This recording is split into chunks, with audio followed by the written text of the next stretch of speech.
राधे राधे भक्तों, चाहे मर जाना, लेकिन शादीशुदा स्त्रियां इस दिन बाल कभी ना धोए, नहीं तो पछताओगे। साथ ही हम जानेंगे कि शादीशुदा स्त्रियां बिना बाल धोए भी कैसे व्रत कर सकती हैं, या किसी भी पूजा या शुभ कार्य में कैसे शामिल हो सकती है। इसी के साथ हम जानेंगे स्त्रियों की कुछ ऐसी गलतियों के बारे में जिनसे घर में बर्बादी तक आ जाती है। तो पूरी जानकारी के लिए अंत तक ध्यान से सुनते रहिएगा और भक्तों सच्ची श्रद्धा से कमेंट बॉक्स में जय मां लक्ष्मी, हर हर महादेव जरूर लिखें।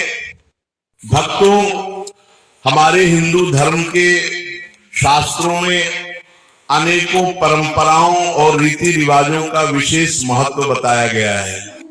शादी, विवाह और अंतिम संस्कार के अलावा कई ऐसी परंपराएं आज भी हमारे भारतीय सनातन समाज में विद्यमान हैं, जिनका अनुसरण प्रत्येक भारतीय पुरुष और स्त्री करती आई है।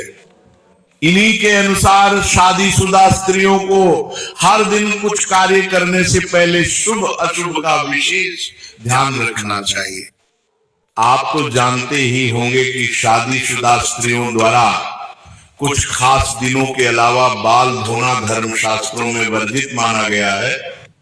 सप्ताह के कुछ खास दिनों में यदि शादीशुदा स्त्रियां अपने बाल धोती हैं तो उनके पति पर बाधाएं आ सकती हैं, यहां तक कि संतान और परिवार को भी कष्ट हो सकता है।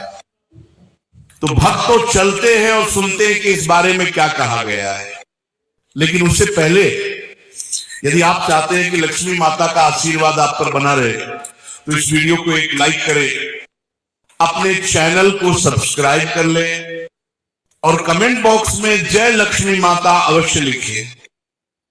भक्तों, अब जानते हैं उन दिनों के बारे में जब बाल नहीं धोने चाहिए और किन दिनों में बाल धोना अत्यंत शुभ माना गया है। सबसे पहले बुधवार के दिन खासकर कुंवारी लड़कियों को बाल नहीं धोने चाहिए।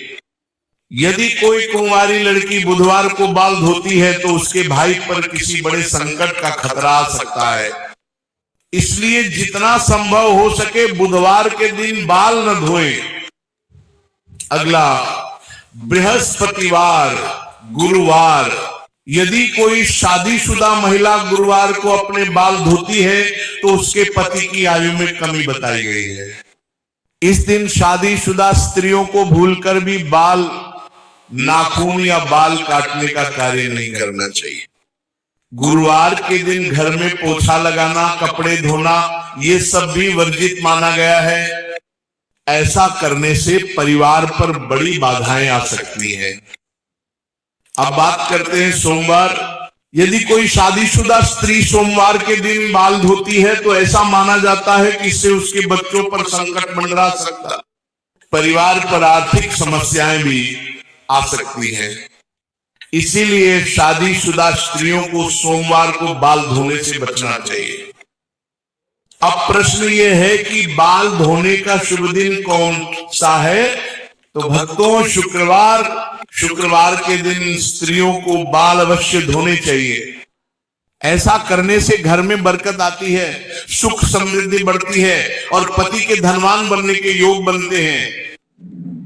अगर किसी कारणवश आप बाल नहीं धो पाई और आपको किसी शुभ कार्य, पूजा या व्रत में शामिल होना है तो भी आप शामिल हो सकती हैं। इसके लिए बस आपको अपनी मांग में सिंदूर लगाना होगा। शास्त्रों में शादीशुदा स्त्री की मांग को गंगा स्थान माना गया है, अत्यंत पवित्र। जब स्त्री मांग में सिंदूर लगाती है तो वह मां पार्वती का सम्मान करती है और मां पार्वती का आशीर्वाद उस पर टिका रहता है। लेकिन भक्तों, सिंदूर लगाते समय कुछ बातें अत्यंत जरूरी हैं।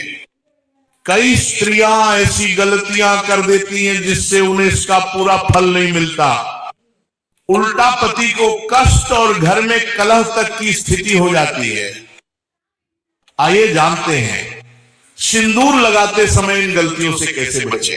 नंबर 1, कुछ स्त्रियों को सिंदूर लगाने में शर्म महसूस होती है और वे अपनी मांग में सिंदूर बहुत हल्का या छिपा कर लगाती है। लेकिन जो स्त्री सिंदूर को छिपाती है उसके पति को समाज में मान सम्मान नहीं मिलता। नंबर 2, जो स्त्रियां लंबी मांग भरकर सिंदूर लगाती हैं उनके पतियों को समाज में बड़ा सम्मान मिलता है। उनके पति अपने जीवन के लक्ष्यों को आसानी से प्राप्त कर लेते हैं। सिंदूर लगाने का सही तरीका, जब स्त्री सिंदूर लगाए तो पहले सिंदूर की डिब्बी को माथे से छुआए, इसके बाद ही सिंदूर मांग में लगाए। यह तरीका पवित्र है और जीवन में सुख समृद्धि का कारण बनता है। नंबर 3, सिंदूर हमेशा सीधी मांग में लगाए। टेढ़ी मांग निकालकर सिंदूर लगाना शास्त्रों के अनुसार सही नहीं माना जाता। ऐसा करने से पति को परेशानियां आ सकती हैं। एक और बात, बिना स्नान किए कभी भी सिंदूर न लगाएं और किसी और महिला से सिंदूर लगवाने से भी बचें। जब भी सिंदूर लगाएं, मां पार्वती का ध्यान अवश्य करें। नवविवाहित स्त्रियां अपने विवाह में मिले सिंदूर को संभाल कर रखें और जब कोई विशेष पूजा हो तो वही सिंदूर अवश्य लगाएं। ये अत्यंत शुभ माना जाता है। भक्तों, अब जानते हैं वे गलतियां जो घर में दरिद्रता और बाधाएं लाती हैं। नंबर 1, यदि स्त्री स्वयं घर में झाड़ू पोछा करती है तो यह कार्य सूर्योदय से पहले करना चाहिए। सूर्योदय के बाद सफाई करने से दरिद्रता बढ़ती है। नंबर 2, सफाई के बाद स्नान करना अत्यंत आवश्यक है। बिना स्नान किए रहने से नकारात्मक ऊर्जा बढ़ती है और प्रसाद चढ़ाने से पहले कुछ भी न खाएं वरना लक्ष्मी माता रुष्ट हो सकती है। नंबर 3, सूर्यास्त के बाद बालों में कंघी न करें। ये वास्तु दोष बढ़ाता है और लक्ष्मी कृपा कम होती है। नंबर 4, रसोई घर अत्यंत पवित्र स्थान है। इसमें तभी प्रवेश करें जब स्नान कर चुकी हो। नंबर 5, स्त्रियों को झाड़ू को कभी भी पैर से नहीं छूना चाहिए। ऐसा घर आर्थिक संपन्नता नहीं देख पाता। नंबर 6, यदि घर की स्त्री हमेशा क्रोधित रहे तो घर में कलह और दरिद्रता बढ़ती है। स्त्री का प्रसन्न रहना पूरे घर की खुशहाली का कारण बनता है। नंबर 7, सिंदूर दानी, चूड़ी, पायल, बिछिया कभी किसी को न दे। ये सब पति के सौभाग्य से जुड़े होते हैं। नंबर 8, रात के समय किचन में जूठे बर्तन न छोड़े। ये नकारात्मक ऊर्जा बढ़ाता है और जय श्री राधे राधे, जय श्री राधे।